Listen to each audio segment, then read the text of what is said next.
নমস্কার, 7 নিউজ নেটওয়ার্কে স্বাগত। হীরক রাজ্যেই নিজেকে আবদ্ধ রাখবেন এমন একটা অভিমানী সুর লোকসভা নির্বাচনের কিছুদিন আগেই শোনা গিয়েছিল ক্যাপ্টেনের গলায়। ফলে অনুগামী বা সাধারণ কর্মীরা বেশ খানিকটা মুশড়েই পড়েছিলেন তৃণমূলের অন্তরে।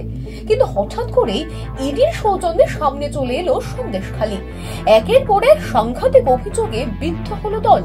আর তারপরে গর্জন দিয়ে ডায়মন্ড হারবার ছেড়ে সারা বাংলার দায়িত্ব ফের নিজের কাঁধে তুলে নিতে এগিয়ে এলেন ক্যাপ্টেন অভিষেক বন্দ্যোপাধ্যায়, যার ফলস্বরূপ আগামী 10ই মার্চ খুব কম সময়ের প্রস্তুতিতে তৃণমূলের তৃতীয় ব্রিগেড সভা, যার আনুষ্ঠানিক নামকরণ করা হয়েছে জনগর্জন সভা। আর অভিষেক ময়দানে নামতেই দ্বিগুণ উৎসাহে ময়দানে তৃণমূল নেতাকর্মীরা। একদিকে যেমন বিধানসভা ধরে ধরে হচ্ছে প্রস্তুতি সভা,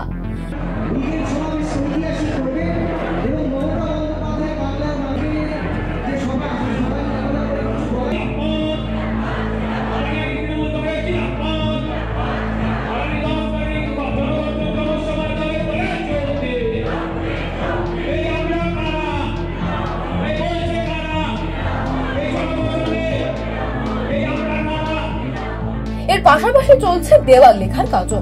বলা যায় অভিষেকের বার্তা মানুষের কাছে পৌঁছে দিতে ভোটের আগে সেমিফাইনাল হিসেবে ব্রিগেডের সভাকেই চ্যালেঞ্জ হিসেবে নিচ্ছে তৃণমূল।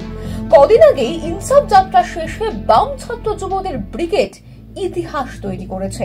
সেই ইতিহাস ছাপিয়ে নতুন রেকর্ড গড়ার এবং বাংলার 42টি আসনে দলীয় প্রার্থীদের জয়ী করার লক্ষ্যে মরিয়া দলের সাধারণ কর্মীরাও। তারই ফাঁকে পানিহাটির বিধায়ক, রাজ্য বিধানসভার মুখ্য সচেতক এবং দলের উত্তর 24 পরগনা জেলার চেয়ারম্যান নির্মল ঘোষের সাফ কথা, সমস্ত কুৎসা অপপ্রচারের জবাব দেবে জনগর্জন সভা।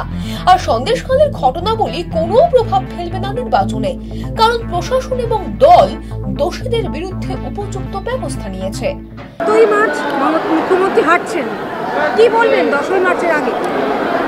সারা পশ্চিমবাংলায় উত্তর 24 পরগনায় আমরা যেটা করছি, আজকে যেটা পানিহাটিতে দেখলেন, সারা উত্তর 24 পরগনায় 33টি বিধানসভা কেন্দ্রে এইভাবে হাজার হাজার ভাই বোনেরা সমবেত হয়ে মমতা ব্যানার্জি জিন্দাবাদ বলে জনগর্জন ব্রিগেডে চলুন এই আওয়াজ তুলছে। মমতা ব্যানার্জি যেখানে জনতা সেখানে, তাই বাংলায় বিজেপি সিপিএমের কোনো স্থান নেই, কংগ্রেসের চক্রান্তের কোনো স্থান নেই। সমস্ত জবাব তৃণমূল কংগ্রেস ব্রিগেডে সেদিন দাঁড়িয়ে মমতা ব্যানার্জি এবং অভিষেক ব্যানার্জি সহ দলীয় নেতৃত্ব সেদিন দেবে। আমরা এবার বিজেপিকে পশ্চিমবাংলা থেকে 42টার মধ্যে 42-এ হারিয়ে এক চরম শিক্ষা আমাদের দলনেত্রী মমতা ব্যানার্জি দেবে। তার কারণ হচ্ছে যেভাবে ভারতবর্ষের স্বাধীনতাকে, গণতন্ত্রকে, মানুষের অধিকারকে ধর্ম জাতপাত নিয়ে ভারতবর্ষের গণতন্ত্রকে ভেঙে দিতে চাইছে, একনায়কতন্ত্র প্রতিষ্ঠা করতে চাইছে, তার বিরুদ্ধে আমাদের লড়াই চলছে। এই লড়াই 10ই মার্চের আগে বিশ্ব মহিলা দিবস, এই দিবসে 7 তারিখে, যেহেতু 8 তারিখ শিব চতুর্থ, মুখ্যমন্ত্রী হাঁটবেন কলকাতায়, আমাদের রাজ্যের হাজার হাজার মহিলা আমাদের সবাই মিলে যাবে এবং সেই মহিলারা মমতার সঙ্গে পা মিলিয়ে বিজেপির স্থান নেই পশ্চিমবাংলায় এ আওয়াজ তুলবে।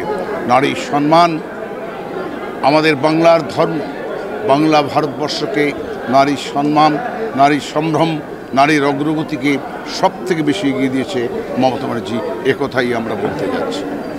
কোথাও কি সন্দেশখালীর ঘটনা লোকসভা ভোটে প্রভাব ফেলবে বলে মনে করেন? লোকসভায় সন্দেশখালীর ঘটনায় যা ছোটোখাটো ঘটনা ছিল, আমাদের রাজ্য, আমাদের পুলিশ প্রশাসন সবকটাকেই অ্যারেস্ট করে নিয়েছে।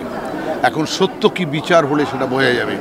এর পেছনে যে বিজেপি সিপিএমের যে গভীর চক্রান্ত, কংগ্রেসের এই চক্রান্ত মানুষের সামনে দিনের আলোর মতো স্পষ্ট হয়ে যাবে।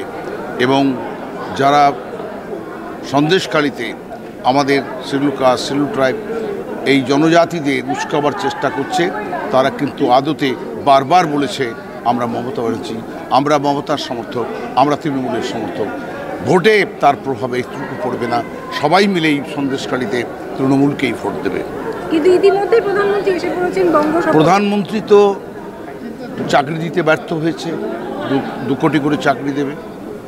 প্রধানমন্ত্রী দ্রব্যমূল্য রুখে দিতে ব্যর্থ হয়েছে। প্রধানমন্ত্রী প্রত্যেকের অ্যাকাউন্টে 15 থেকে 20 লাখ টাকা দেবে, ব্যর্থ হয়েছে। প্রধানমন্ত্রী ভারতবর্ষের গণতন্ত্রকে মন্দিরে মসজিদে নিয়ে গিয়েছে, এক প্রান্তত্ব প্রতিষ্ঠা করতে চাইছে। তাই ভারতবর্ষের মানুষ আজকে প্রস্তুতি নিচ্ছে যে সরকার ভারতবর্ষের প্রতিষ্ঠিত গণতন্ত্র, ভারতবর্ষের মানুষের স্বাধীনতা, শ্রমিক কৃষকের স্বাধীনতা কেড়ে নিচ্ছে। তাদের বাংলায় এসে যতই তারা কথা বলুক, মানুষ বুঝে গিয়েছে এরা গরিব মানুষের চাকরির কথা বলে না, এরা বাংলার উন্নতির কথা বলে না, বাংলার উন্নয়নের টাকা আটকে দিয়ে বাংলাকে ভাতে মারার চেষ্টা করছে। কিন্তু মমতা ব্যানার্জি প্রমাণ করে দিয়েছে বাংলার 10 কোটি মানুষের সাহায্য সহযোগিতা নিয়ে যে টাকা দিল্লি আটকে দিয়েছে, গরিব মানুষের টাকা, 100 দিনের টাকা, সে টাকা মমতা ব্যানার্জি আজকে সকলকে দিয়ে দিল।